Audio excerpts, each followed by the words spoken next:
Mildred Selig and together with Andrea Rosenoff did a lot of scientific studies in the area specifically with diabetes type 2 and arteriosclerosis. And they found that both of those degenerative diseases were a direct result of chronic magnesium deficiency over a long period of time.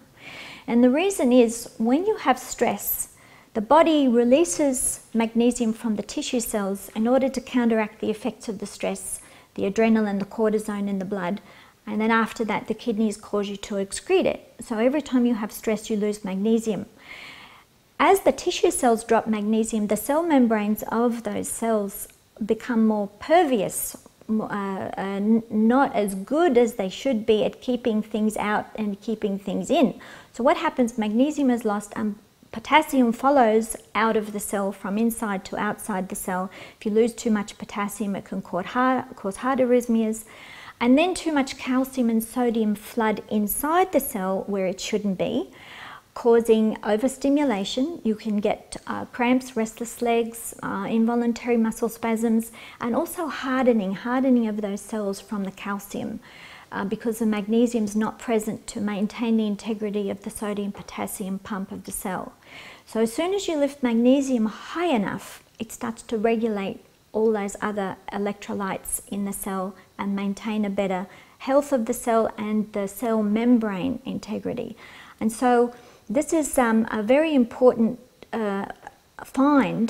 discovery, which leads to arteriosclerosis and type 2 diabetes, which are also related in a continuum, a direct result fundamentally of chronic magnesium deficiency. You need calcium and magnesium to partner up in the body in order for them to move into the bone to strengthen your bones and teeth and your hardened collagen structures. Without enough magnesium, however, the calcium is prevented from entering the bone to do that hardening job. And instead, calcium deposits in the soft tissue and joints of the body where it shouldn't be. That's when magnesium is too low. As soon as you lift magnesium to a high enough level, it regulates the electrolytes such as calcium, and they move into the bone to counteract the effects of the osteoporosis, to encourage bone strengthening, teeth strengthening, and also to help the blood run more smoothly, because high calcium can cause blood thickening and thrombosis and clots. Calcium can settle in the endothelial lining of the heart, causing hardening of the arteries and calcium lesions. And it's actually the lesions on the arterial lining that will cause tiny splits, and therefore the body has to send cholesterol to form a bandage to stop you leaking. And so that's why cholesterol is built up, because it's really addressing the issue of the lesions caused by the calcium deposits. And the calcium wouldn't be there in such high amounts if it weren't for magnesium being way too low in the body.